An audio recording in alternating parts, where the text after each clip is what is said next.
Kami ingin mendapatkan ilmu dari Prof. Yayi tentang promosi kesehatan, khususnya promosi gizi sebenarnya ya, karena ini untuk Magister Ilmu Gizi terkait dengan era 4.0. Jadi tentunya karena sudah era industri ini mengharuskan tenaga kesehatan tentunya lebih cerdas, lebih pintar untuk melakukan suatu inovasi di dalam promosi kesehatan, promosi gizi agar program-program yang dilakukan bisa berjalan dengan baik ya. Jadi saya yakin karena Prof. Yayi ini dulu dosen saya waktu saya mengambil S2 Promkes di UGM dulu tahun 94, ternyata udah berapa puluh tahun yang lalu ya. Jadi ini di era 4.0 ini tentunya ahli-ahli kesehatan tentunya perlu peningkatan literasi kesehatan ya. Jadi ini kita mendengar nanti dari Prof. Yayi apa saja yang diperlukan untuk bagaimana kita meningkatkan kompetensi kita di dalam melakukan promosi kesehatan dan promosi gizi. Monggo Prof. Yayi, kita mempunyai waktu 2 kali 60 menit sampai jam 12 sehingga monggo kalau mau membicarakan dengan detail monggo untuk kemudian nanti kita lanjutkan dengan diskusi. Oke. Yang mau membacakan CV MC atau saya ya? Ini di PPT ada, Bu, enggak usah dibacain. Oh, udah enggak usah dibacain ya. Oke ya. Jadi Prof. Yayi ini sebenarnya teman saya ya.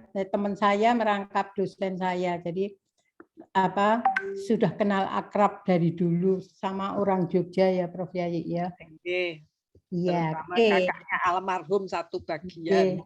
Iya, dengan kakak saya satu kantor dulu. Oke, monggo Prof. Yayi, monggo waktu silakan. Ya, terima kasih Bu Ani, Dokter Ani. Selamat pagi menjelang siang. Assalamualaikum warahmatullahi wabarakatuh. Salam sejahtera, salam sehat, salam bahagia. Sudah kelihatan belum, J? Sudah, Ibu. Ampun, sudah slideshow ini sekarang, J. Sudah slideshow, ya.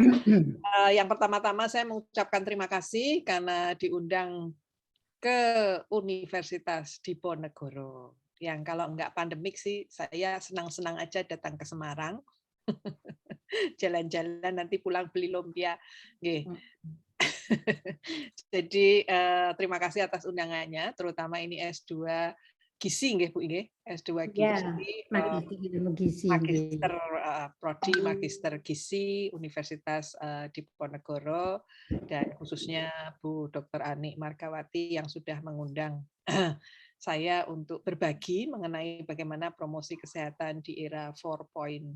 Mungkin saya memperkenalkan diri nggih. Panggilannya kalau sehari-hari Bu Yayi, tapi nama saya yang lengkap diberikan oleh orang tua itu Yayi Suryo Prabandari. Suryonya ini nama family sebetulnya, karena semua kakak dan adik saya ada Suryonya, karena berasal dari nama orang tua kami, Suratmiati dan Yono. Jadi Suryonya ini bukan matahari, tetapi akronim. Konon Prabandari ini adalah nama seorang bidadari. Itu mungkin karena saya satu-satunya perempuan, meskipun ini agak meleset juga gitu ya. Ini saya agak tomboy gitu ya, meskipun saya ibu dari 3 anak. Dalam saat ini saya diberikan amanah yang pertama menjadi ketua departemen kami. Departemen kami itu pecahan dari bagian ilmu kesehatan masyarakat.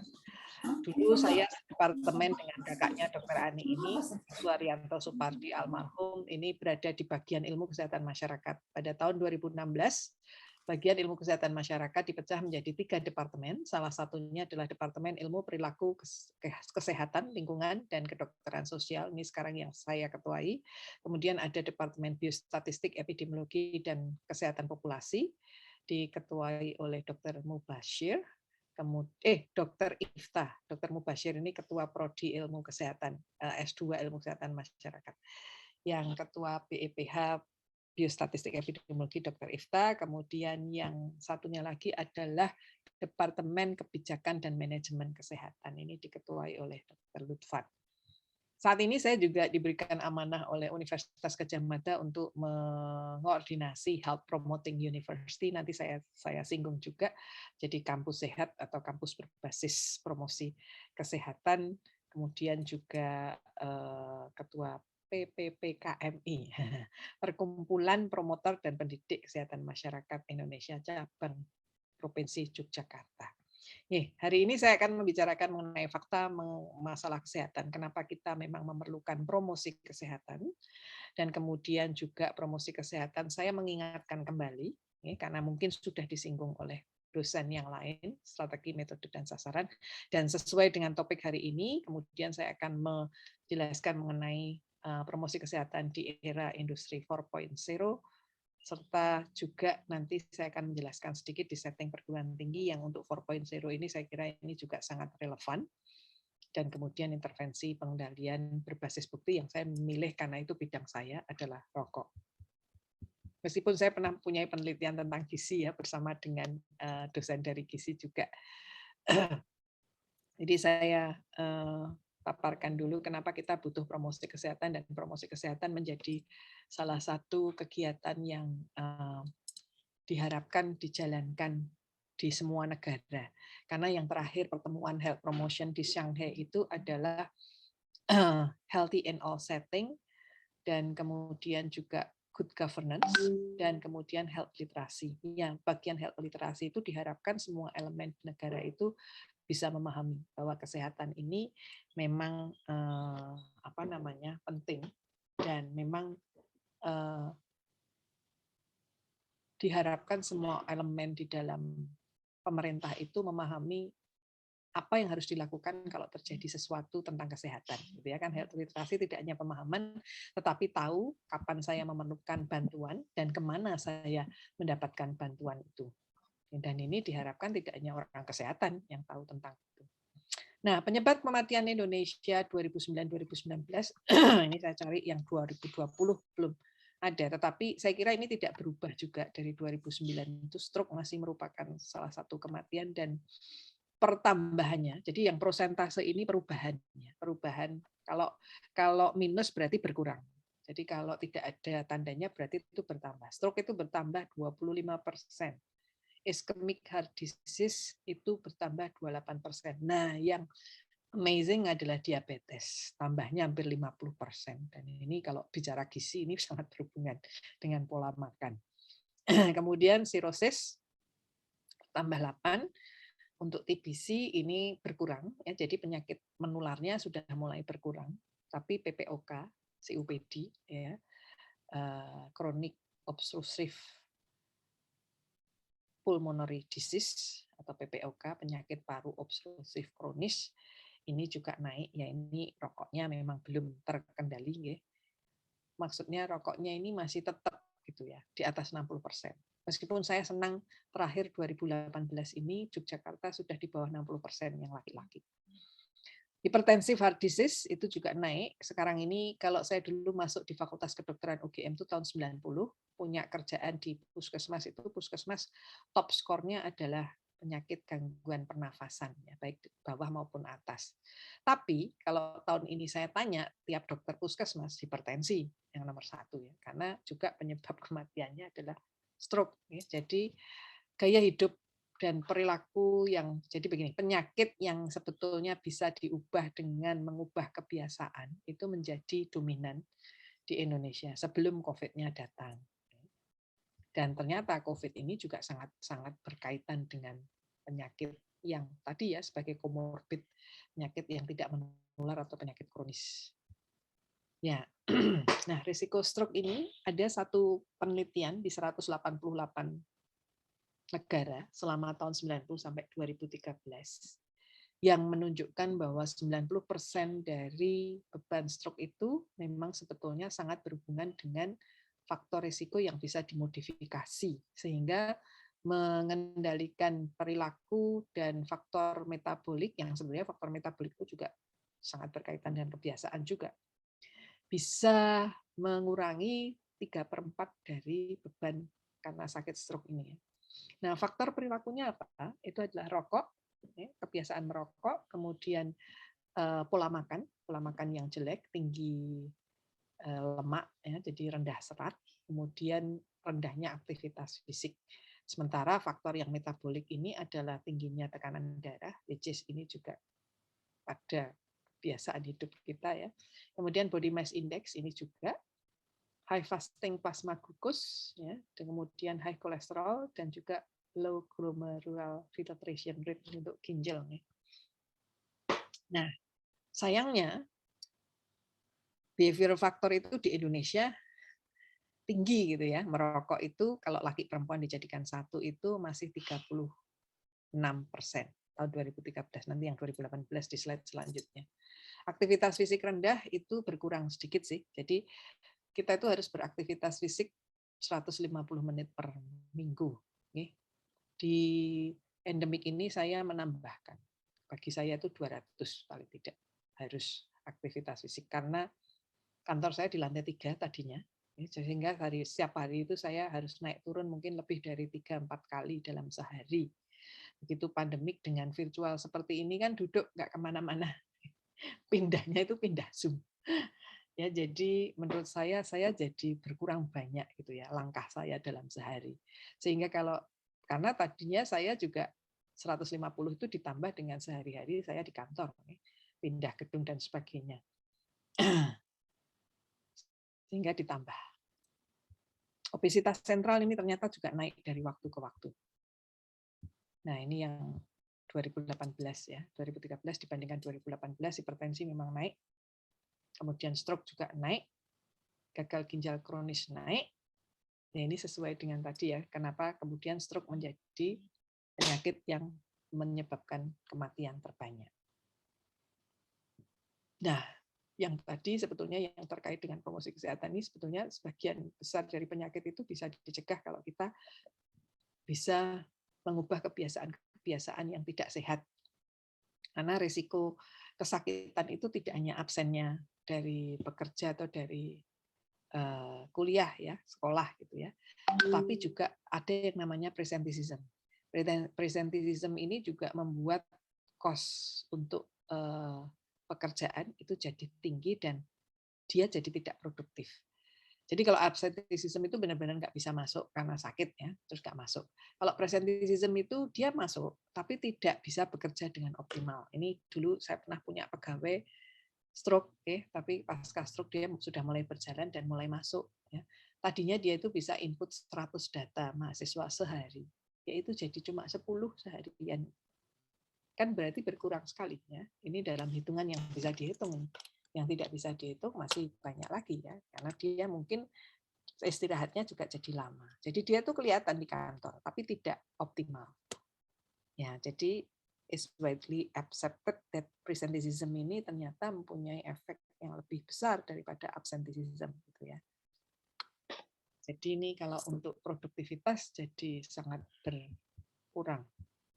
Gitu ya. Nah, ini risiko kematian di Indonesia, ini faktor risikonya ya, sebagian besar adalah high blood pressure yang tadi jelas sudah diakui sudah ada datanya di puskesmas, karena puskesmas terutama di Jogja ini ya, puskesmas di Jogja ini tertinggi kasusnya adalah hipertensi. Kemudian rokok ini masih, ya, kemudian ini perubahannya ya, naik. Tadinya yang malnutrisi di atas ya 2009, tapi sekarang malnutrisi nomor 6. Kemudian tadi sesuai dengan diabetesnya naik itu sehingga glukos fasting plasma glukosnya juga naik, kemudian high body mass index. Semakin gede, air pollution-nya berkurang. Kidney dysfunction-nya juga naik tadi karena ini sesuai dengan penelitian yang dilakukan oleh 188 negara tadi. Nah, ini adalah konsumsi tembakau. Kalau kita lihat laki-lakinya itu di atas 60, tidak pernah bergeser.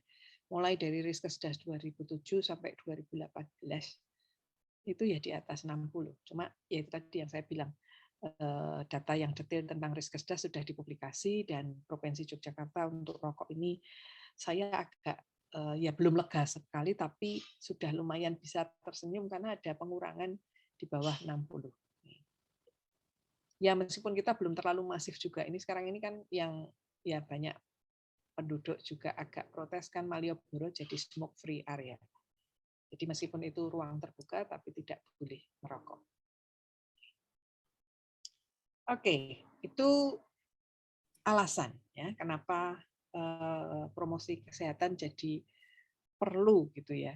Karena sebetulnya penyakit-penyakit yang kronis tadi yang semuanya naik tadi itu bisa diubah dengan mengubah kebiasaan. Ya, jadi betul-betul primary prevention ya. Dan salah satu strategi prevention.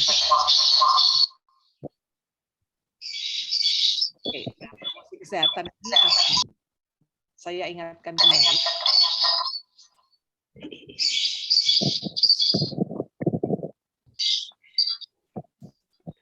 Mungkin bisa di mute ya. Atau itu mungkin satu ruang ya. Kadang-kadang satu ruang tuh jadi back. Ya, jadi feedback. Suaranya yang satu di off kan. Nah.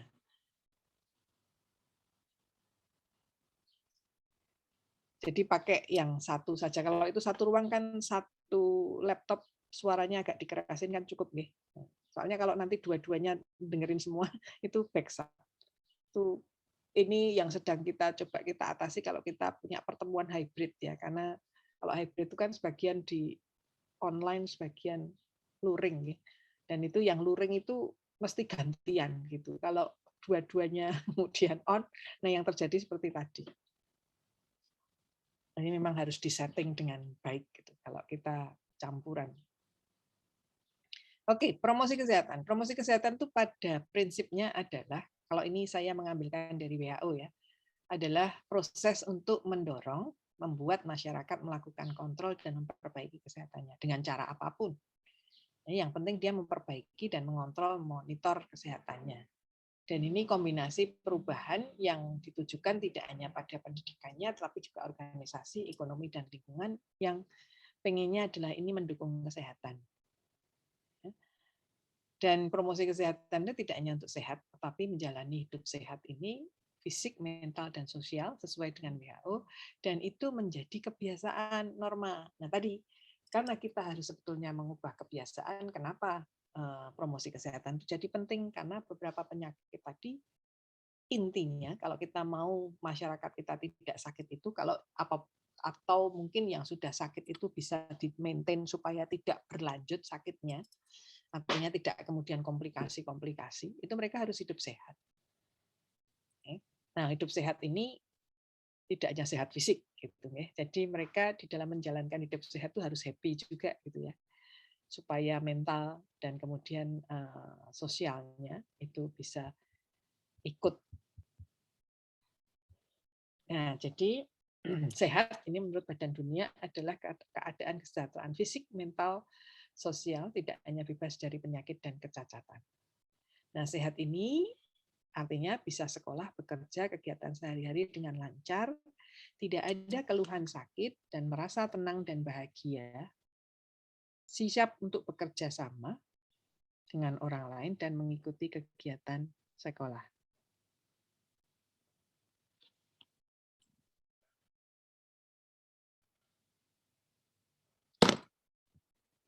Ya.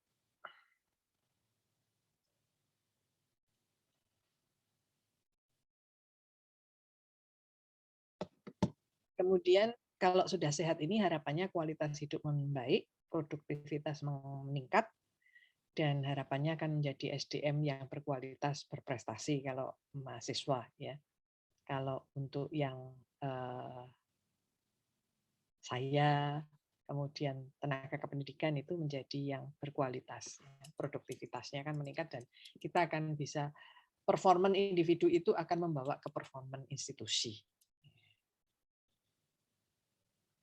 Nah, bagaimana menjadi sehat? Sebetulnya negara kita itu sudah mencanangkan karena sudah tahu bahwa pergeseran penyakitnya tadi ya, sehingga promosi kesehatan ini tampaknya memang diharapkan tidak hanya dilakukan oleh Kementerian Kesehatan, tapi juga saling membantu satu sama lain. Oleh karena itu, ini tidak khusus Germas itu tidak langsung dari kementerian, meskipun Kementerian Kesehatan diharapkan menjadi bidan dan pelopornya gitulah. Jadi Germas ini dicanangkan oleh negara kita itu tahun 2003 kalau 2004 ya, karena sudah melihat tadi pola kebiasaan kita itu bergeser dan pola penyakit kita juga sudah bergeser. Jadi Germas itu kalau yang dikampanyekan 3 hal itu adalah melakukan aktivitas fisik minimal 30 menit per hari atau 150 per minggu, mengonsumsi sayur dan buah, dan ini kalau yang sehat adalah, ini orang-orang gizi harusnya tahu ya, 3 porsi sayur dan 2 porsi buah, 1 porsinya 1 gelas air mineral. Kemudian kalau diharapkan ingat tuh 10 pesan gizi seimbang. Harusnya S2 gizi ini hafal ya, 10 pesan gizi seimbang.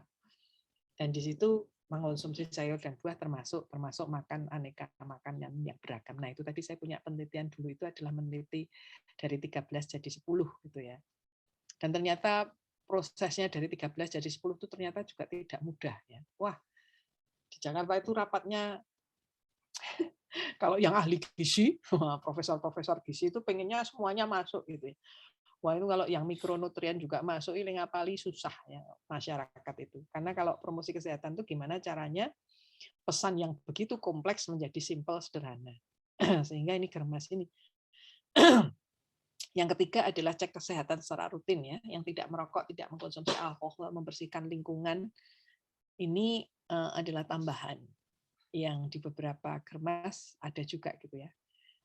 Nah, menyeimbangkan antara kerja, belajar, dan santai ini saya tambahkan karena sebetulnya sehat, kalau kita bilang sehatnya WHO tadi ya harus dengan sehat mental dan sehat sosial nih, menghindari tekanan. Nih, jadi ini, dan ternyata untuk COVID pun preventifnya ini juga tentang Germasnya ada gitu ya. Germas juga harus dilakukan karena supaya kita kalaupun kita punya komorbid itu terkendali ya, supaya kita tidak vulnerable, rentan terhadap COVID gitu ya.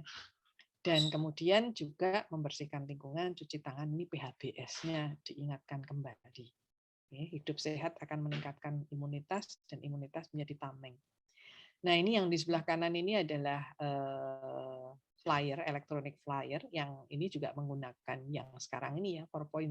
Jadi kami di Health Promoting University itu punya Instagram, punya Facebook, dan ada website. Ya, Instagram kami itu, ya ini adalah pesan yang waktu itu kita masukkan di Instagram. Nah, strategi promosi kesehatan dalam 30 tahun yang Ottawa Charter atau mungkin sekarang sudah 4 ya karena kita sudah 2021 ya. Tapi karena yang terakhir ini adalah Shanghai 2016 sehingga 3 dekade. Ottawa Charter itu 86 itu bahwa promosi kesehatan ini memang tidak bisa hanya dengan edukasi saja. Waktu itu digital belum terlalu ya. Itu tahun 80-an itu adalah mulai komputer itu kan mulai dari yang tidak berwarna dan DOS, dan saya masih mengalami itu. Wah, layarnya sangat tidak menarik ya, hijau, ketap-ketip hijau. Word-nya aja masih word star. Jadi harus pakai pesan-pesan gitu di notasi-notasi gitu. Kalau kita mau misalnya kirinya sekian gitu, nggak cuma geser-geser. Ya, jadi itu di awal komputernya masih juga jelek, gede, udah biah nek basa Jawa. Jadi pada saat itu belum digital ya, sehingga memang tapi sudah dipahami bahwa promosi kesehatan itu tidak bisa kalau cuma penyuluhan saja. Tidak akan selesai masalahnya. Sehingga memerlukan pengembangan policy. Ya, jadi kebijakan yang berwawasan kesehatan. Kemudian masyarakat perlu diajari keterampilan personal. Tadi supaya bisa olahraga sehari 30 menit, itu gimana caranya manage waktu. Ya, kemudian kalau bisa kita makan buah dan sayur. Bagaimana caranya kita ingat bahwa kita harus minum juga banyak air. Sayurnya harus 3 porsi. Ya, dan kemudian supaya tidak merokok, tidak minum alkohol itu keterampilan yang lain lagi, itu keterampilan menolak. Kemudian memperkuat aksi komunitas, karena ini terutama di negara-negara termasuk negara kita itu, aksi komunitas itu penting untuk perubahan perilaku ya, karena kalau satu desa itu semua berubah itu yakin anak buahnya itu akan ya, karena kita tahu bahwa penolakan vaksin itu dalam satu kelompok itu kalau kalau ada beberapa orang di dalam kelompok itu dan dia kuat, akhirnya satu desa itu tidak mau divaksin. Nah ini kalau kita balik untuk hal yang bagus, jadi kita pegang pemimpin masyarakatnya sehingga dia akan membawa masyarakatnya ke arah yang sehat. Kemudian menciptakan lingkungan yang suportif dan orientasi pelayanan kesehatan itu tidak hanya kuratif tetapi juga promotif. Oleh karena itu kemudian di Indonesia kan puskesmas mulai digalakkan. Dan puskesmas itu memang sifatnya adalah disitulah preventif dan promotif gitu ya. Jadi kalau ada calon gubernur yang woro-woro kampanye bahwa puskesmas nanti akan diberi dokter spesialis itu salah. Ya, karena dokter spesialis itu adanya di rumah sakit, bukan di puskesmas. Puskesmas ini adalah untuk memaintain, jadi kenapa Prolanis itu puskesmas? Karena kalau sudah terkendali, gulanya terkendali, hipertensinya terkendali, dia di puskesmas. Di puskesmas ada ahli gizi, karena dia nanti untuk membantu supaya orang-orang yang sebetulnya sudah sakit ini adalah tertiary prevention. Dan puskesmas diharapkan juga bisa untuk melakukan yang secondary pada kelompok-kelompok yang berisiko ini kemudian juga di screening, dideteksi. Oke, jadi dan ini sudah bergeser, sebenarnya pergeserannya cukup banyak pertemuan sesudah ini ya, termasuk di Jakarta tahun 2005. Tapi saya ambil yang terakhir, pilar promosi kesehatan yang pertemuan di Shanghai, itu adalah literasi kesehatan, tadi yang sudah saya jelaskan bahwa ya tidak hanya orang-orang yang harus tahu kesehatan dan tahu bagaimana nanti kalau dia mengalami yang tidak sehat, ya, tetapi juga negara. Ini terkait dengan good governance, tata kelola, dan healthy in all setting. Sehingga promosi kesehatan itu memang tidak hanya penyuluhan atau menyebarkan leaflet ya, tetapi sampai mengadvokasi kebijakan. Saat ini ada 2 elemen yang sedang mencoba advokasi ke pemerintah terkait dengan gizi, teman-teman semuanya. Ya, jadi teman kami Pak Abdillah itu yang biasanya di tobacco control ini sedang berusaha mengadvokasi untuk penggunaan gula di dalam makanan dan minuman di Indonesia. Itu sebetulnya teman kami dari PKMK, Pusat Manajemen dan Pelayanan Kesehatan juga sedang ke sana. Teman kami dari gizi sedang mengadvokasi pemerintah untuk penggunaan garam. Karena garam itu juga penggunaannya juga cukup masif untuk makanan kita. Kalau pernah melihat caranya prosesnya membuat sosis, nah, itu sudah diasap terus digarami. Jadi saya lihat di film dokumenter, ternyata waduh, sosis itu ya enak ya, gurih gitu ya. Kok sekarang namanya umami gitu ya. Tapi ya itulah kalau kita lihat di kandungan gizinya jadi sangat tidak sehat. Nah, sayangnya juga masyarakat Indonesia itu 70 juta itu makan mie instan tiap hari paling tidak 1. Ada di dalam mie instan itu kan garamnya adalah yang diperlukan kita sehari. Jadi kalau sudah makan mie instan kan harusnya tidak makan yang lain lagi. Nah, kenapa promosi kesehatan tadi kemudian strateginya sangat multi level gitu ya? Karena memang kesehatan itu tidak hanya dikontribusikan oleh individu itu sendiri. Ya, jadi WHO mulai dari WHO nih ya, Fundamental Condition Resource for Health gitu ya. Jadi ini adalah kondisi yang utama untuk kesehatan itu adalah kedamaian, shelter, tempat untuk berlindung, education, food, income, stable ecosystem, kemudian sumber yang berkelanjutan, dan social justice equity. Tapi sebetulnya kalau dari hasil kajian social determinant of health itu education itu pegang peranan. Karena kalau warga negara sebuah negara itu pendidikannya bagus, harapannya mereka itu akan mempunyai pekerjaan yang baik, ya kan? Sehingga income tadi jadi bagus. Dengan income yang bagus dia akan bisa beli rumah yang sehat. Ya, paling tidak emplek-emplekan, itu shelter. Dan rumahnya mungkin di sebuah tempat yang ekosistemnya stabil, sumbernya juga berkelanjutan, dan tidak saling eker-ekeran ya, Indonesia. Tidak saling berselisih satu sama lainnya. Jadi dengan tetangga itu baik gitu ya. Jadi justice ya. Dan tentu saja uang yang baik itu, income yang bagus itu juga bisa beli makanan yang bermutu gitu ya. Jadi sebetulnya saling terkait gitu ya. Nah, ini kemudian dari yang fundamental ini dicanangkan oleh WHO sudah tahun 40-an menjelang 50 nih. Kemudian WHO memperbarui dengan adanya waktu itu MDGs yang kemudian disempurnakan dengan SDGs nih, oleh UN kalau itu bukan WHO. Nah, tapi WHO itu tahun 2008 mempunyai WHO Commission on Social Determinant of Health, di mana dia memperlebar yang tadi yang prerequisite tadi ya. Jadi income, social status, pendidikan masih masuk di sana, environment masuk, culture, nah ini yang belum ada di sebelumnya. Kemudian genetic factor ini ternyata juga berperan, meskipun tidak banyak, social support network, employee, dan personal behavior, selain gender. Nah ini kemudian diperluas lagi bahwa kesehatan itu memang menjadi salah satu di SDGs, ya. Nomor 3 itu good health. Tetapi good health di sini tidak bisa lepas dari domain yang lain ya. Good health itu ya tidak lapar, tidak miskin, ya. Kemudian berpendidikan, ya. Jadi kemudian apa saja kita bisa juga mengkonsumsi yang di atas tanah sama yang di dalam air. Dan ini sebetulnya menunjukkan bahwa kesehatan itu tidak semata-mata tanggung jawab Kemenkes.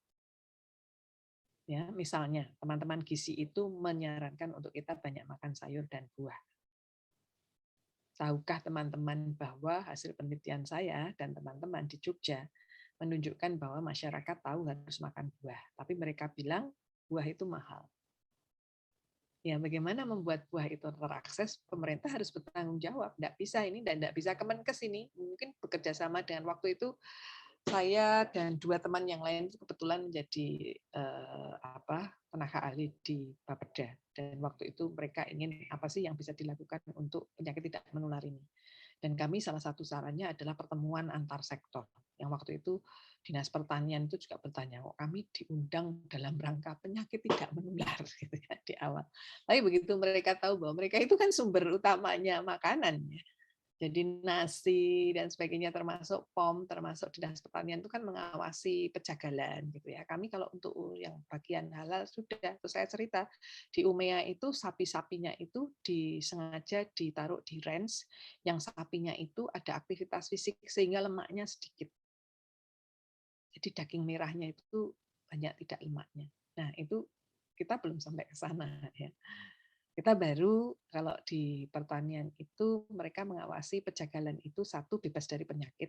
Jadi ternak yang akan dikonsumsi itu harus bebas penyakit. Yang kedua menyembelihnya secara halal ya. Itu yang dijelaskan. Tapi begitu oh iya ya. Jadi sebetulnya selain bebas dari sakit, sapinya itu benar-benar sehat gitu nih. Ya kalau bisa nggak banyak lemaknya gitu. Meskipun kalau naik sate itu ya yang ada lemaknya yang enak, karena lemak itu gurih. Pokoknya yang nggak sehat-sehat itu memang enak. Gitu, jadi ini akhirnya jadi urusannya semua. Kita diminta untuk olahraga, tetapi jalanan untuk olahraga atau tempat olahraga tidak ada, kan susah. Ya, sekarang Jogja ini sudah mulai berdandan juga. Jadi saya punya kelompok jalan kaki, sehingga sudah mencoba beberapa pedestrian street gitulah ya. Jadi di arah ya UGM kemudian agak ke selatan sedikit menuju dulu SMA saya gitu ya. Itu Kota Baru, kemudian Jalan Jenderal Sudirman itu sudah bagus, sudah bisa untuk jalan kaki nyaman.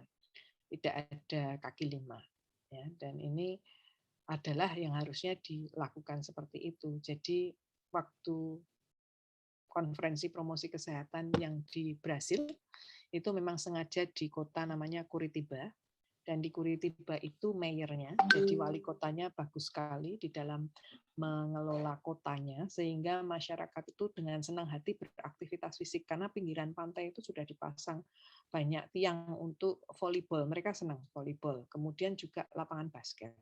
Kemudian di beberapa sudut ini di Yogyakarta sekarang juga sudah mulai orang bisa agak fitness itu, tapi dengan alat yang lebih sederhana. Kemudian juga mereka juga membuat hari Minggu itu khusus hari olahraga gitu ya.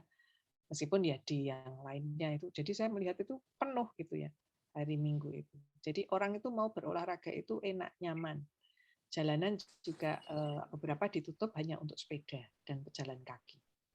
Ya, itu sekarang mulai kan beberapa kota di Indonesia hari Minggu itu ada Car Free Day.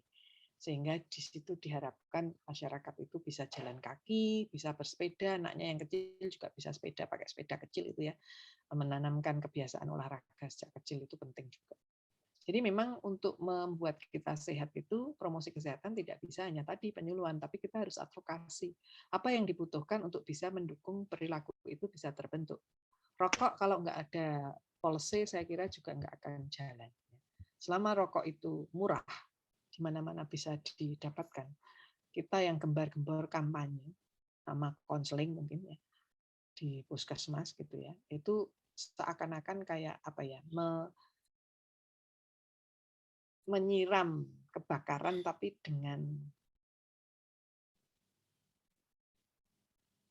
siwur. Dengan apa, kalau sekarang kan kalau mandi kan pakai shower ya. Kalau zaman dulu tuh kan mandi pakai gayung. Nah, jadi itu kayak kalau kita apa namanya, kalau tidak dengan kebijakan itu kita kayak memadamkan api dengan gayung. Hanya sebagian kecil saja yang bisa bagus gitu. Karena Australia itu dengan multi level. Nanti akan saya tunjukkan. Nah, media promosi kesehatan ya itu adalah mulai dari media tradisional kerjasama humas gitu ya. Kemudian pengembangan organisasi dan media saat ini sudah termasuk yang berbasis IT ya, yang untuk 4.0 ini memang kita perlu banyak, dan sebetulnya ini lebih murah karena kita nggak harus nyetak. Dan kita lihat bahwa begitu kita masukkan sosial media, itu daya distribusinya itu bisa cepat karena kemudian di-share. Wah, ini bagus share gitu kan. Satu orang aja mungkin punya circle yang banyak ya. Seperti saya ini punya WA group SD, WA group SMP, SMA, sama perguruan tinggi. Sehingga kalau itu di-share, dan teman saya yang satunya itu kan mungkin SMA-nya lain, dia punya SMA yang lain gitu ya. Jadi setengah kota mungkin sudah langsung bisa gitu ya. Jadi itulah hebatnya 4.0 sekarang ini.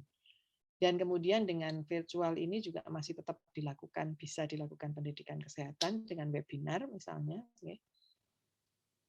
Nah, advokasi saja yang mungkin memang masih memerlukan tatap muka karena lebih enak sih. Kalau menurut saya kalau kita sedang dalam rangka persuasi itu ya enaknya ketemu langsung. Jadi pengalaman waktu Jogja masih belum punya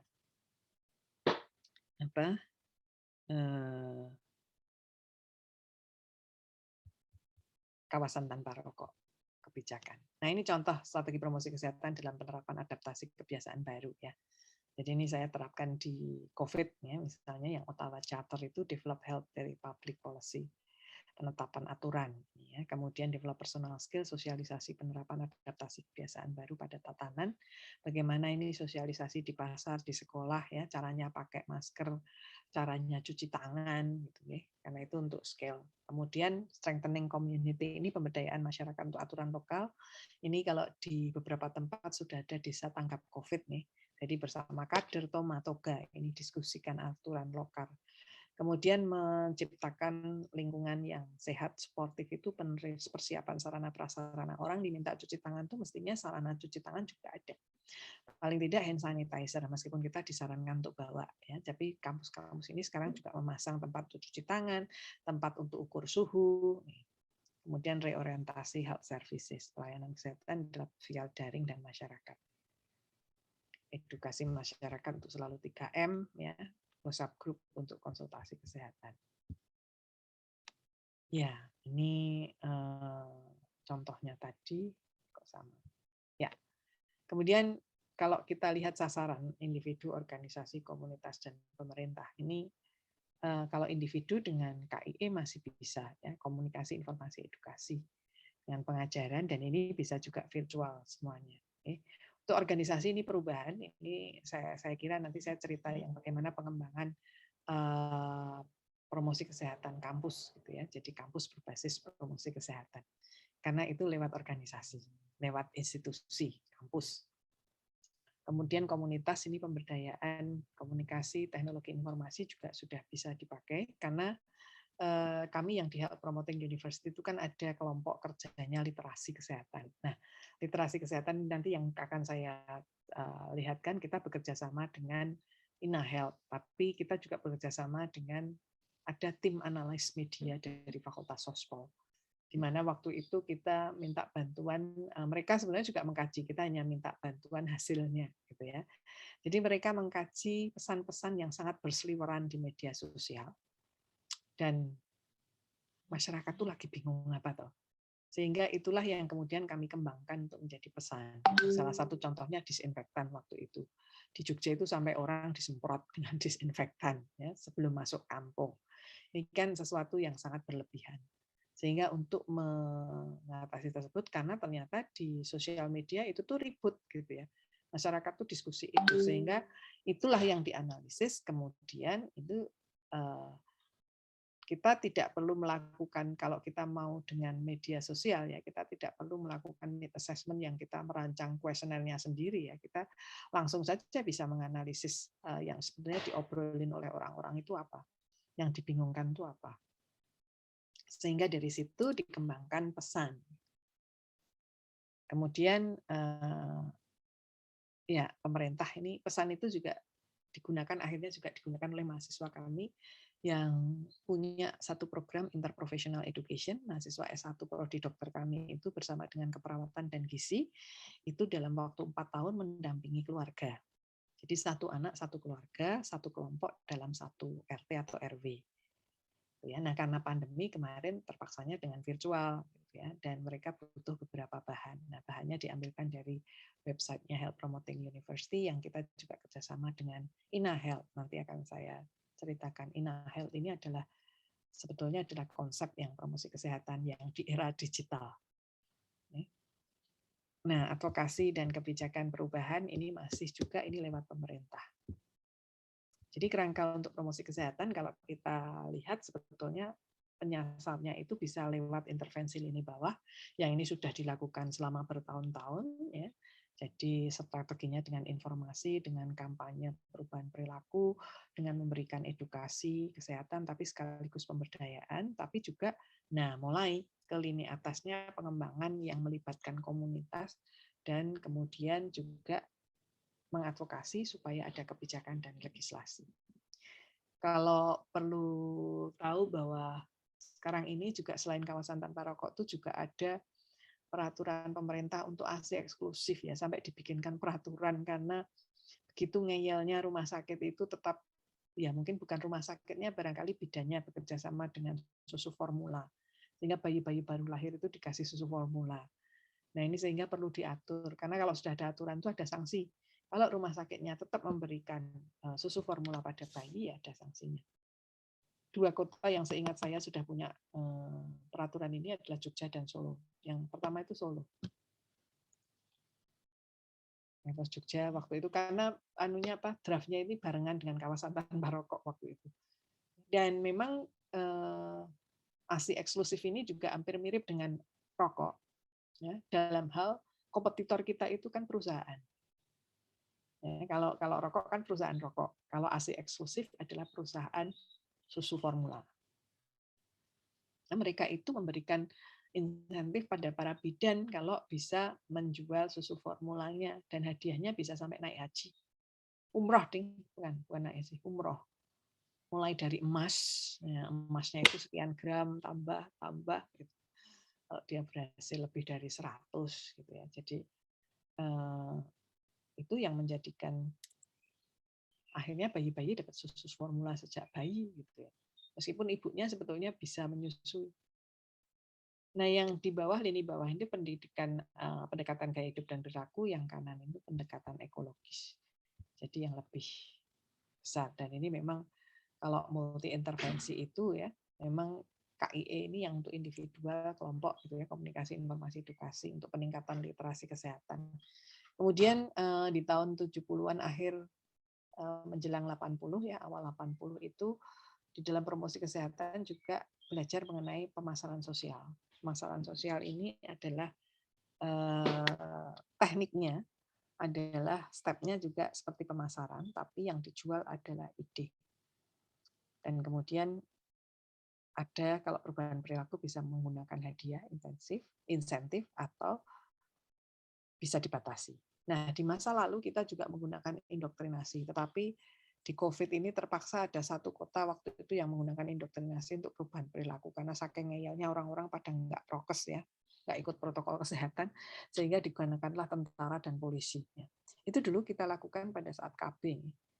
Jadi kalau menurut sopir saya, yang menjemput ibu-ibu untuk supaya datang ke desa itu ya tentara. Ya tidak ditodongkan gitu, enggak cuma selamat sore ibu ditunggu di kelurahan gitu. Kalau warga desa lihat ijo-ijo itu sudah takut. Tapi pemerintah juga ngasih insentif sama lurahnya. Jadi nanti kalau aseptor KB-nya bisa bagus, daerahnya akan diaspal. Ya, tapi itu ya untuk kebagusan ya untuk KB. Kemudian peraturan dan kebijakan ini yang sebenarnya memaksa tapi tidak terasa daripada diindoktrinasi.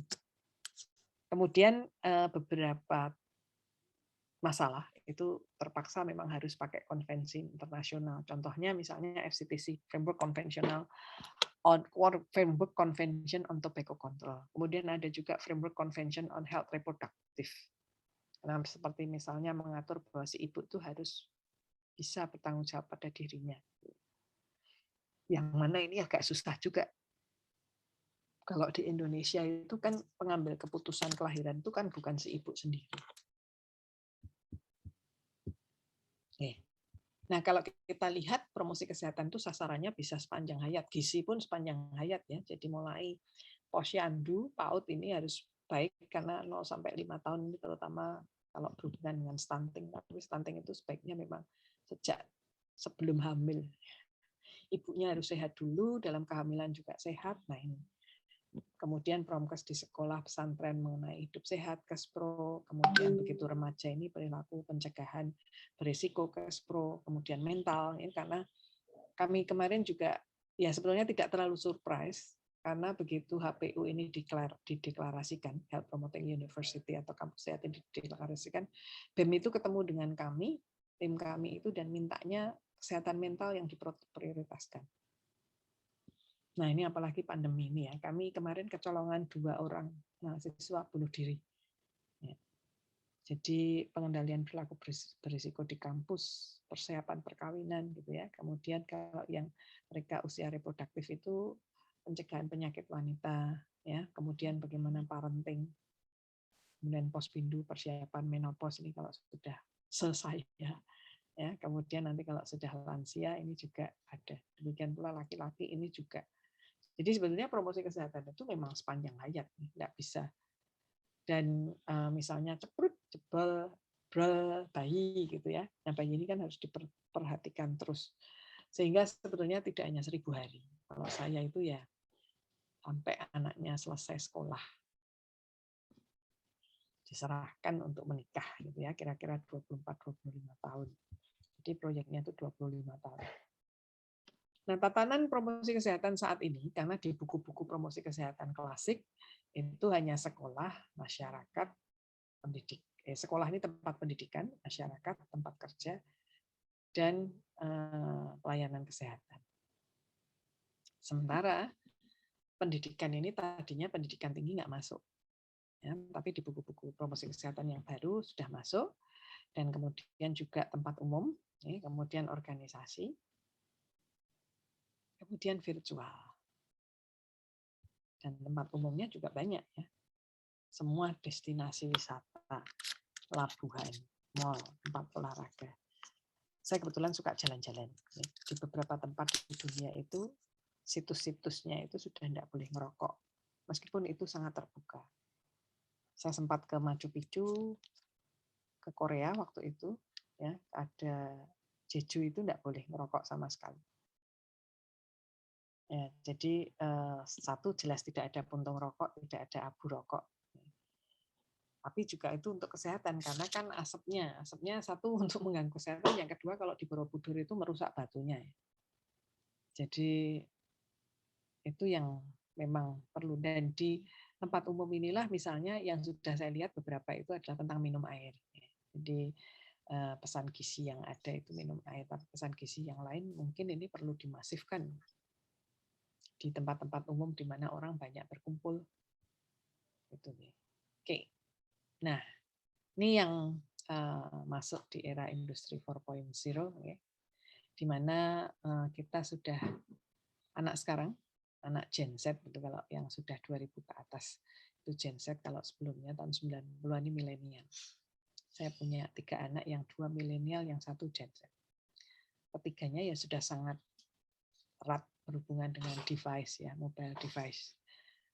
Saya ingat saya tanya anak saya yang waktu itu kuliah, kelihatannya kamu nggak pernah baca. Loh, kan sekarang bukunya e-book. Oh iya, tahu-tahu sudah aku mau sidang skripsi, nulis kapan, ketoke karo dolanan. Jadi anak sekarang itu juga multitasking ya. Jadi separuh itu game atau dia mengikuti games gitu, tapi separuh itu adalah nulisnya gitu. Dan anak saya itu juga yang satunya itu, kalau kita kan dengerin musik klasik gitu ya, dengerin games. Saya juga, wah ini memang loncatan budaya yang berbeda. Sehingga kalau nanti kita mempunyai pesan kesehatan yang akan menuju ke anak-anak, artinya target audiensnya adalah anak-anak milenial atau anak-anak Gen Z, maka kita harus berpikir betul-betul menggunakan device-device yang mereka gunakan dan dengan platform-platform yang mereka biasa gunakan untuk komunikasi. Jadi ini ada augmented reality, kemudian ada 3D printing, big data analysis ya.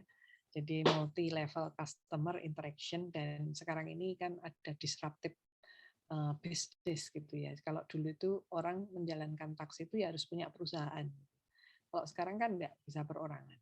Demikian pula makanan. Ya, Anda enggak punya rumah makan tapi Anda bisa jualan makan. Jadi ini yang beberapa yang membuat kita, dan pandemi membuat kita akhirnya sebentar ada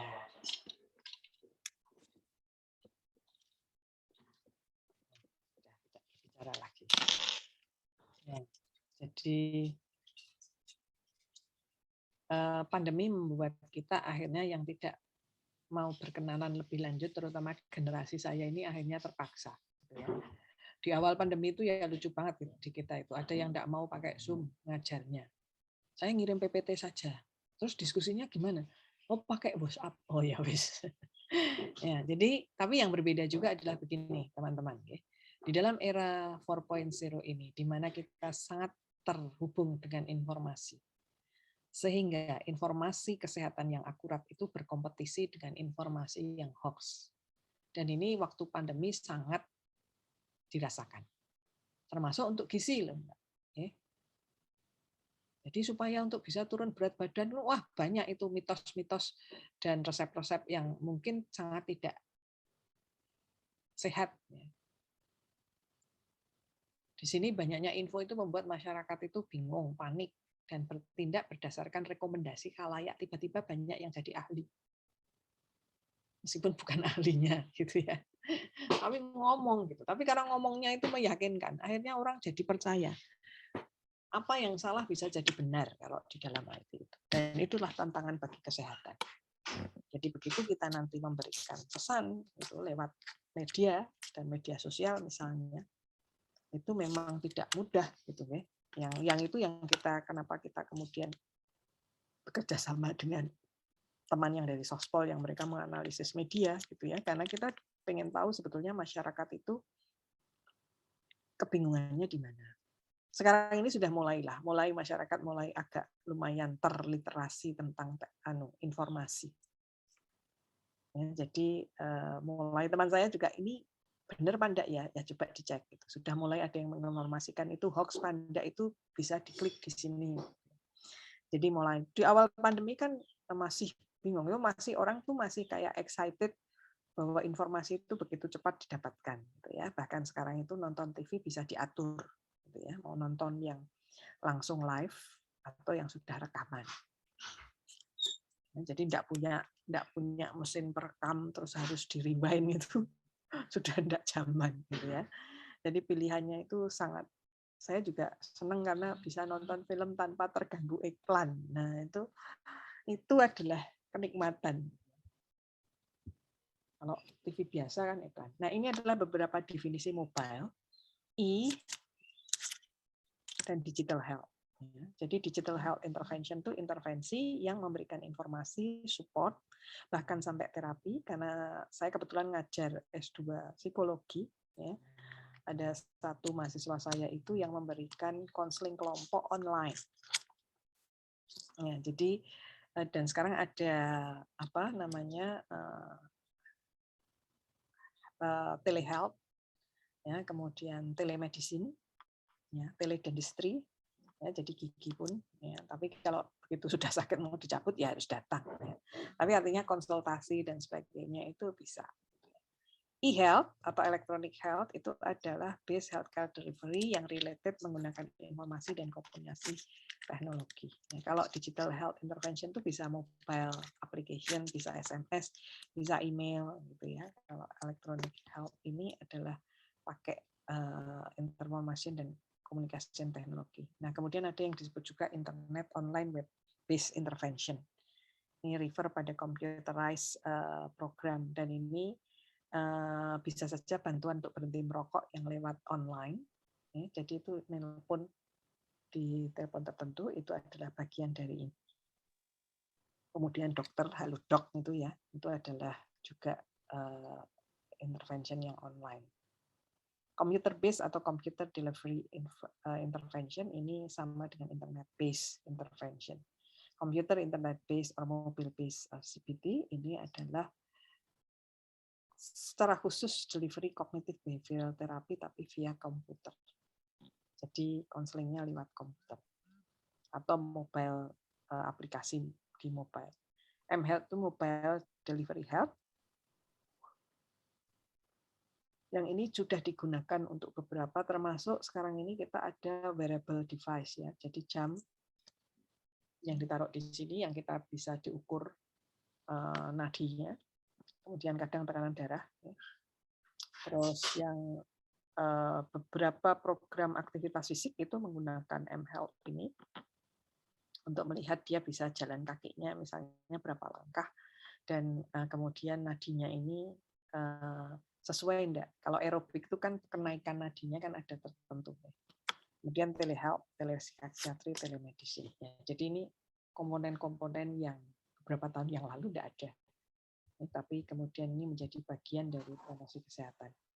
Nah, strategi untuk perubahan perilaku tadi sudah saya berikan, mulai dari informasi, pemasaran, insentif, sampai peraturan. Tapi kemudian ini adalah settingnya, tatanannya. Sehingga bisa pilihan disesuaikan dengan situasi dan kondisi. Dan promosi kesehatan digital ini bisa masuk ke semuanya. Apakah itu sebagai untuk informasi, apakah itu kemudian kita men-setting virtual meeting untuk advokasi, atau kita menyebarkan leaflet kita itu melalui internet, media sosial. Nah, kalau berdasarkan pilarnya yang dari Ottawa Charter tadi, health literacy itu, misalnya ini adalah KIE pada semua saluran, good governance, dan kemudian healthy in all setting. Dan untuk progres ini menurut saya ya semua setting harus kita ambil. Gitu. Dan kalau kita ingin masyarakat kita itu makan yang baik, ini sebagai ahli gizi mungkin memang perlu kerjasama dengan banyak hal, banyak pihak. Bagaimana supaya buah terutama, ya, sayur itu juga sebagian dirasa mahal, tapi sebagian besar yang buah yang merasa itu mahal di buah. Jadi bagaimana buah ini bisa dijangkau oleh masyarakat? Berarti advokasi ke dinas pertaniannya. Bagaimana orang-orang itu, mereka itu sebenarnya punya program yang cukup bagus ya, memasifkan buah dan sayuran lokal. Nah, itu tuh mereka juga sebetulnya punya program benih yang bisa diambil oleh masyarakat free, gitu ya. Jadi kalau rumahnya bisa untuk menanam atau paling tidak punya tempat untuk pot-pot itu.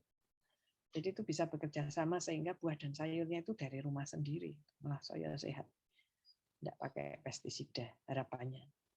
Ini proceed framework dan logic model of change ini adalah dua model promosi kesehatan yang bisa digunakan, di mana keduanya itu mempertimbangkan faktor lingkungan. Jadi tidak hanya perilaku. Kalau kita lihat yang proceed framework itu, phase pertama adalah social assessment. bagaimana kualitas hidup di daerah tertentu, kemudian yang kedua epidemiologi penyakitnya yang terutama apa. Kemudian nanti penyakit itu disumbangkan oleh apa? Itu lihat dari behavioral and environment assessment-nya. Baru sesudah itu tahu bahwa ini memang anak-anak muda gitu ya. Bagaimana strategi untuk educational dan ecological assessment-nya. Baru kemudian programnya. Nah, logic model of change itu hampir mirip karena change objektif, determinant, dan kemudian performance objektifnya ini ke behavior sama ke environment. Oke, itu yang 4.0 dan ini sekarang berbasis bukti. Ternyata, nah, yang digital health tadi, the use of e-health and m-health tools in health promotion and primary prevention among older adults. Perkiraan kita, kalau orang-orang tua itu kan mungkin agak gagap teknologi ya, sehingga penggunaan electronic health dan mobile health tools ini apakah juga masih tetap bisa. Ternyata hasilnya menunjukkan bahwa masih dapat ditujukan untuk lansia. Meskipun untuk sukses dan kelancaran program perlu dorongan dan motivasi pada orang tua. Jadi mungkin perlu dibikinkan satu forum gitu, meskipun virtual gitu ya untuk ngobrol.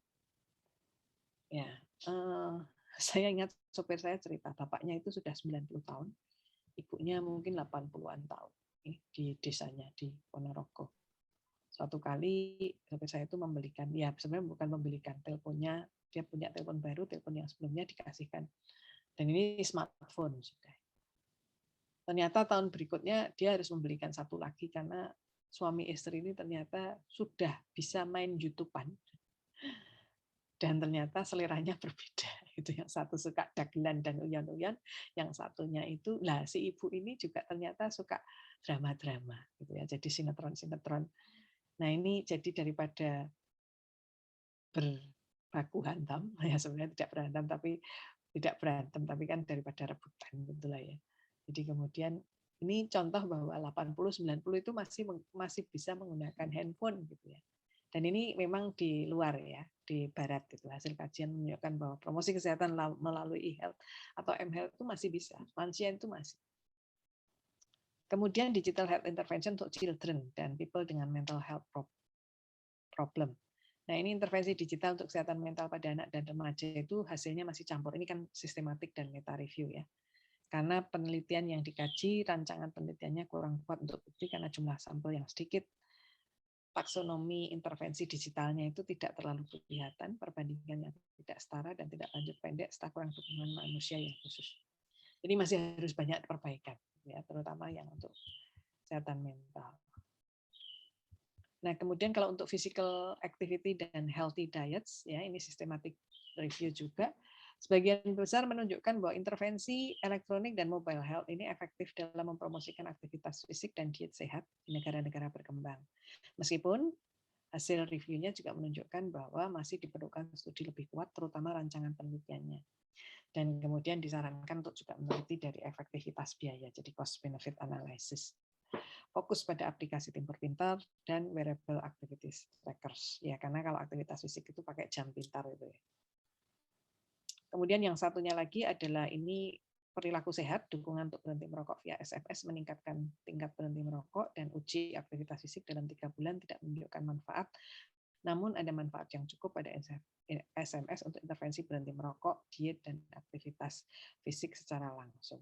Kalau yang 3 bulan kurang. Jadi ini adalah beberapa contoh ya bahwa promosi kesehatan lewat digital itu juga ternyata cukup bermakna. Meskipun masih harus banyak perbaikan. Jadi artinya kita bisa menggunakan tanpa kita bertemu. Ya.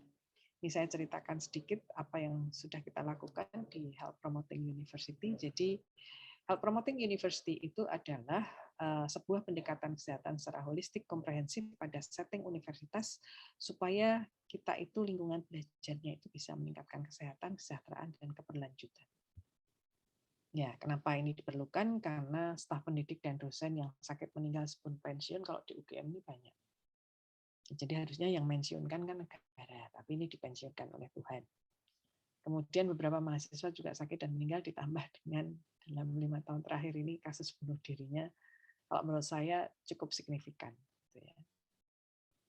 Bagian mahasiswa di salah satu prodi tidak bisa magang hanya karena dia sudah kolesterol tinggi, tensinya juga tinggi. Coba mahasiswa usia 22, ini yang magang tuh 20-21, ini D3. Tapi waktu itu dekannya itu begitu mendengar konsep ini, wah, kami mau dijadikan tempat untuk pertama itu dilakukan. Sehingga saya memang pertama kali mengirimkan mahasiswa saya S2 promosi kesehatan itu kan punya pembelajaran lapangan. Dan pembelajaran lapangannya ini tadinya keluar kampus. Kemudian kita taruh di dalam kampus mengembangkan promosi kesehatan, kampus sehat di vokasi, dan yang satunya di kedokteran. Karena waktu itu Bu Dekan minta sebelum kita advokasi ke universitas, sebaiknya kita punya contoh dulu. Dan di Fakultas Kedokteran itu tiap tahun paling tidak 1 dosen, 1 teknik itu meninggal karena sakit. Tadi yang belum pensiun. Jadi dan Fakultas Teknik termasuk juga yang concern karena ternyata perusahaan-perusahaan besar itu kan kadang-kadang tidak membuka open recruitment-nya. Mereka datang ke universitas-universitas besar langsung mengadakan assessment yang biasanya psychological assessment, karena dulu waktu saya belum sibuk, saya kan punya latar belakang psikologi. Saya juga pernah bantu teman saya itu ya waktu itu di teknik, itu ada perusahaan yang datang ke teknik dan minta tes gitu ya, dan kemudian mereka langsung wawancara. Nah, dekannya itu tertohok ketika sebagian lulusannya itu masuk di tes tertulis dan wawancara, tapi hampir separuhnya itu nggak lolos tes kesehatan. Jadi juga tensinya tinggi, kolesterolnya tinggi, gitu ya, gula darahnya mungkin juga tinggi. Kan perusahaan sekarang itu sebelum mereka meng-hire sebagai pegawai tetap, mereka itu harus yakin. Karena kalau enggak itu akan makan asuransinya perusahaan nanti. Baru direkrut aja sudah tensinya tinggi. Kan berarti nanti butuh obat. Ya, jadi lulusan yang banyak tidak terserap ini yang menjadikan mereka juga concern. Tapi kalau yang teknik itu sama Bu Pri, teman saya itu dicarikan dana dari pengabdian masyarakat. Nah, tujuan Health Promoting University melindungi kesehatan kesejahteraan siswa, mengarahkan kapasitas pengajarannya dan penelitian untuk promosi kesehatan dan mengembangkan jejaring promosi kesehatan. Nah, ini harapannya adalah potensi untuk mahasiswanya, mulai dari screening, kesejahteraan sosial, kesehatan fisik, lingkungan, emosional, spiritual, dan intelektual, dan untuk karyawannya mulai dari screening kesehatan, program penjangkauan, kemudian promosi tidak merokok, kebugaran, pemantauan PTM dan risiko, kemudian konseling kesehatan mental. Ya, ini harapannya Healthy University itu ada capacity building, kemudian lingkungan fisiknya juga diatur supaya sehat, hijau, kemudian ada policy advokasi dan komitmen. Nah, ini harapannya healthy staff. Nah, UGM sendiri mengadopsi dari yang template-nya Asian University Network. Kebetulan kami itu anggota Asian University Network. Pada tahun 2014 mereka membuat satu divisi baru. Biasanya AUN ini terkenal dengan quality assurance yang kayak melakukan semacam akreditasi tapi internasional. Tetapi kemudian tahun 2014 mereka membuat satu divisi baru, Health Promotion Network. Nah, ini sudah 1 jam. Jadi di sini dan kami memilih ini. Jadi UGM memilih 7 kegiatan: literasi, aktivitas fisik, pola makan sehat, kesehatan mental, zero tolerance narkoba dan alkohol, kekerasan, perundungan pelajaran, dan pembentukan lingkungan hidup sehat. Ya. Ini pola makan di sini kita harapkan pada tahun 2019 itu kami mengundang kantin, dan ternyata kantin di UGM itu banyak, lebih dari 100 meskipun fakultasnya 18, sekolahnya 2 ya. Jadi 20 ini, tetapi ya mungkin satu fakultas itu punya beberapa kantin. Kita memang mulai dari hygiene dulu, tetapi di masa mendatang kita pengen sampai menunya supaya sehat. Nah, tadi yang saya cerita bahwa digitalnya itu kami ada 2 sumbernya. Menara Ilmu terkait dengan Health Promoting University. Ini kalau Menara Ilmu itu ada sedikit scientific-nya. Sementara kami di Fakultas Kedokteran itu juga mempunyai apa yang disebut dengan InaHealth TV. InaHealth TV ini lebih pada ke masyarakat. Ya, jadi dikembangkan sejak tahun 2017, sudah lebih dari 3.900 dan ditonton 50.000. Ya, ini bertujuan menyediakan informasi kesehatan terpercaya dan mudah diakses. Memproduksi beberapa produksi video kesehatan, dan ini adalah acaranya.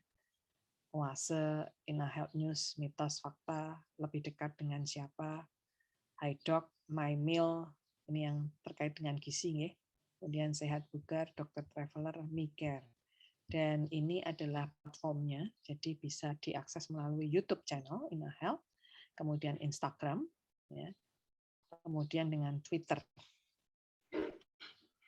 Nah, jadi ini bagaimana 4.0 ini memang menantang kami untuk ini termasuk pengabdian masyarakat. Jadi pengabdian masyarakat itu diharapkan salah satunya nanti juga luarannya bisa video yang kemudian ini bisa diakses juga oleh masyarakat. Kalau tadi yang menara ilmu tadi yang bisa diakses oleh akademisi dan researcher.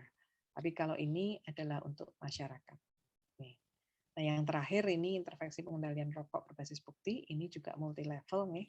Kalau dari systematic review bahwa program yang komprehensif melalui media massa ini bisa mengubah, dan sekarang kita punya smartphone ya, jadi ini rasanya akan semakin baik.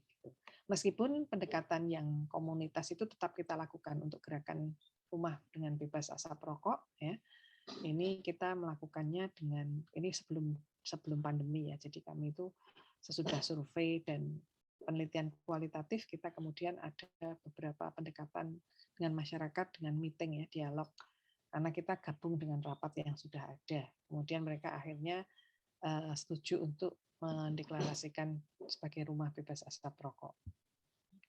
Nah, kalau dari analisis systematic review ini beberapa intervensi yang memang sudah dilakukan cukup efektif, dan kalau kita lihat internet base ini interaktif, efektif, tapi tidak ada bukti dikomparasi dengan intervensi yang aktif ya, artinya tidak melalui virtual. Tapi tombolnya cukup banyak. Ya, tapi kalau KTR sendiri sebetulnya juga dianggap itu efektif ya, kawasan tanpa rokok ini dengan policy. Di Indonesia itu sudah ada penelitian yang dilakukan di 3 kota di Sumatera Barat, dan yang paling efektif itu jika di kotanya itu punya tim pemantauan dan komitmennya itu dari pemerintah cukup baik, karena banyak yang punya KTR tapi pemerintahnya tidak komit sehingga law enforcement-nya nggak ada. Nah, Hoffman dan Tan ini melakukan review terhadap 612 review, melibatkan 1.105 penelitian, hasilnya menunjukkan bahwa KTR adalah kawasan tanpa rokok, intervensi yang paling didukung. Pajak ini juga menurunkan, intervensi bungkus rokok dan kampanye tembakau di media massa juga menurunkan, terutama jika diikuti dengan intervensi yang lebih luas. Jadi digital health-nya itu tetap bisa, tetapi harus diikuti dengan yang lain, terutama policy. Intervensi finansial juga cukup efektif. Dan ini program berhenti merokok yang bisa diusulkan adalah berdasarkan systematic review itu, tetap saja kita ada intervensi perilaku yang perorangan. Ini seperti yang dilakukan oleh Australia. Dan kalau konseling kelompok, karena kita itu manusia yang berkelompok, kemudian bantuan berhenti merokok itu harusnya ada di mana-mana. Melatih seluruh profesi kesehatan, konseling masih tetap, dan pesan berhenti merokok berbasis internet ini perlu dimasifkan. Jadi 4.0-nya di situ. Ini terakhir, mengurangi jumlah perokok itu, ini yang kita adopsi dari Australia, konseling, kemudian profesi kesehatan itu harusnya bergerak bersatu padu, ya, paling tidak menanyakan dan mengedukasi, kemudian konseling kelompok, intervensi komunitas, dan layanan berhenti merokok, sekaligus juga campaign, gitu ya. Jangan lupa instrumen kebijakannya juga harus ada. Ya, saya kira ini yang terakhir. Terima kasih. Simpulannya adalah sesuai dengan industri 4.0, intervensi berbasis IT itu memberikan hasil yang menjanjikan meskipun pada yang bukan populasi milenial. Namun, strategi kebijakan dan peraturan masih merupakan intervensi yang perlu dilakukan untuk promosi kesehatan, terutama untuk mendampingi yang KIE yang digital ini ya. Untuk mengembangkan program promosi kesehatan yang berkualitas, perlu perencanaan dan strategi promosi kesehatan komprehensif, dan tentu saja perlu lintas sektor. Saya kira itu dari saya. Maaf ini 1 jam lebih, mungkin nanti silahkan saya ngelantur aja dulu. Nanti kemudian diskusinya di akhir. Oke. Terima kasih, saya kembalikan kepada moderator. Matur nuwun. Wassalamualaikum warahmatullahi wabarakatuh. Waalaikumsalam warahmatullahi wabarakatuh. Oke, matur nuwun sangat Prof. Yayi. Ya, banyak sekali yang sudah disampaikan Prof. Yayi dari bagaimana kita harus melihat penyebab kematian, penyakit yang kemudian yang ada sekarang sedang merebak, kemudian perlunya promkes, metode promosi kesehatan seperti apa, sasaran, hingga sampai kepada bagaimana digital health. Yang saya tadi sangat tertarik adalah tentang membuat universitas berbasis promkes tadi ya. Mungkin Undip perlu mencontoh, tetapi sepertinya kalau Undip bikin, ranahnya FKM nanti yang bikin, bukan kami di Fakultas Kedokteran sepertinya. Maaf. Oke, mungkin ada dari pertanyaan-pertanyaan yang bisa diajukan ke Bu Yayi. Monggo, ini waktunya masih punya 30 menit, sehingga monggo kalau ada banyak pertanyaan yang bisa ditujukan ke Bu Yayi, bisa raise hand. Nanti bisa langsung bertanya kepada Bu Yayi. Jadi 3 penanya dulu, mungkin untuk kemudian dijawab oleh Prof. Yayi, dan kita lanjut untuk sesi berikutnya. Monggo yang mau bertanya.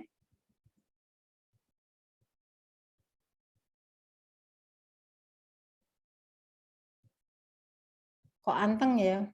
Puasa kali. Ini malu apa enggak ada yang bertanya, apa tadi enggak dengerin ini? Seminggu pertama puasa itu memang biasanya masih lemes ya, kesesuaian tubuh. Masih ada, ini ada nih Helvi, monggo Helvi. Helvi Membaya, monggo mau bertanya. Baik, terima kasih Ibu untuk kesempatannya. Ya, Prof, saya ingin bertanya. Perkenalkan, saya Helvi. Saya salah satu petugas gizi yang bertugas di daerah kepulauan. Jadi wilayah kerja saya itu pulau-pulau kecil, Ibu, di daerah Sulawesi Tengah. Yang menjadi pertanyaan saya, bagaimana memaksimalkan penggunaan M-Health Promoting ini jika kita akan terapkan di daerah yang seperti wilayah kerja saya yang agak banyak pulau-pulau kecil, kemudian masih terpencil dengan keterbatasan jaringan dan listrik. Karena selama ini kalau kami turun lapangan, Ibu, banyak kami memaksimalkan menggunakan alat-alat peraga seperti lembar balik untuk memaksimalkan penyampaian pesan. Demikian, Prof, pertanyaan saya. Terima kasih. Monggo Prof. Yayi langsung dijawab aja. Oke, terima kasih Mbak Alfi. Yang pertama saya salut dulu ya, bekerja di daerah terpencil. Saya bisa paham waktu itu saya sempat, tapi saya dalam rangka jalan-jalan ya. Saya ke daerah Sulawesi Kendari, Sulawesi Tengah. Tapi waktu itu, waktu kita ke pulau, itu kemudian kita sempat mampir ke satu pulau, karena kita juga ada satu keinginannya juga kita berbagi juga sih. Jadi ke satu pulau yang memang 400 kepala keluarga dan hanya ada bidan, satu. Sehingga begini, yang bisa dilakukan adalah kita kan mengkaji secara singkat. Ya. Tadi sudah dikatakan bahwa listrik dan elektronik mungkin tidak ada, sehingga kemungkinan health-nya itu bisa jadi agak susah juga. Ya, belum tentu juga masyarakat di sana punya handphone yang smartphone. Itu satu ya, sehingga yang bisa dilakukan tadi memaksimalkan flip chart kalau terpaksanya iya, tapi kemudian juga begini, kalau Mbak Helvi ini berada di yang bisa mengundang dari mereka-mereka seperti bidan atau perawat yang mereka tinggal di pulau-pulaunya itu ya, memaksimalkan mereka gitu ya, memberikan bekal pada mereka untuk kita pakai tangan panjangnya adalah mereka yang memang berada di tempat. Selain mungkin Mbak Helvi juga kadang-kadang